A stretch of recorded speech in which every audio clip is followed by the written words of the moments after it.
Saya teringat kisah Nabi Sulaiman alaihissalam yang diabadikan oleh Allah dalam Al-Quran dalam surat An-Naml, ketika Nabi Sulaiman sanggup memindahkan singgasana Ratu Bilqis ke istananya. Pada saat itu Sulaiman berkata kepada seluruh pasukan jinnya, apa dia bilang, para jinku semuanya, siapa di antara kalian yang sanggup memindahkan singgasana Ratu Bilqis dari kerajaan Sabah ke istana? Pada saat itu jin ifrit angkat tangan. Ini jin ifrit kapalana jin, punggawanya jin. Bilang, saya Nabi Sulaiman, saya mampu memindahkan singgasananya Ratu Bilqis ke istana ini.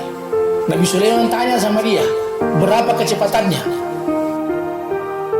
Ifrit bilang, sebelum bapak turun dari kursi kehormatan, kursi kerajaan, saya akan memindahkan singgasana Ratu Bilqis ke istana ini. Nabi Sulaiman bilang, apa? Terlalu lama. Saya mau ada yang lebih cepat dari itu.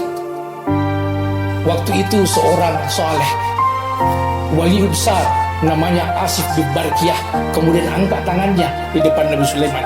Saya ya Nabi Allah, saya mampu memindahkan singgasana Ratu Bilqis jauh lebih cepat daripada jin ifrit.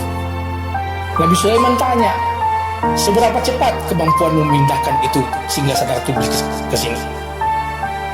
Asif al-Barkiyah menjawab kemudian, sebelum mata bapak berkedip, singgasana Ratu Bilqis sudah ada di tempat ini. Apa maksudnya kisah ini saya sampaikan pada malam hari ini, bapak-bapak sekalian? Di sini satu bukti bahwa pada abad 9 sebelum Masehi yang lalu, seni virtual itu sudah ditonjolkan para nabi-nabi terdahulu. Kelebihannya adalah kalau Asif bin Barkiyah mampu memindahkan singgasana Ratu Bilqis dalam bentuknya yang utuh, fisiknya yang utuh, nah sekarang dalam bentuk virtual kita hanya bisa ketemu dalam bentuk hologram. Tapi paling tidak ini satu bukti juga khususnya pada ilmu pengetahuan bahwa sesuatu yang tidak masuk akal belum tentu irasional. Tapi ini juga menunjukkan bahwa sesuatu yang tidak masuk akal boleh jadi persoalan itu adalah masalah-masalah yang suprarasional, akal kemanusiaan kita tidak mampu menjangkaunya. Kita semua penuntut ilmu.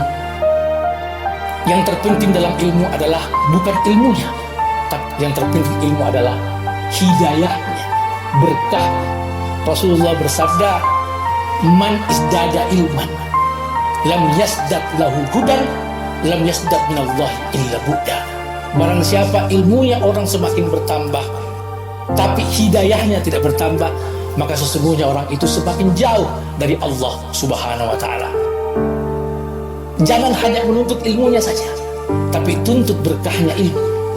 Ilmu yang punya berkah tentu saja akan bisa menjadi teman kita sampai hari kemudian nanti di saat kita berhadapan dengan Allah Subhanahu wa ta'ala. Sebaliknya, ketika ilmu kita mubazir, tidak ada manfaatnya, maka justru ilmu itu akan menghancurkan kita, membinasakan kita pada saat kita bertanggung jawab di hadapan Allah Subhanahu wa ta'ala.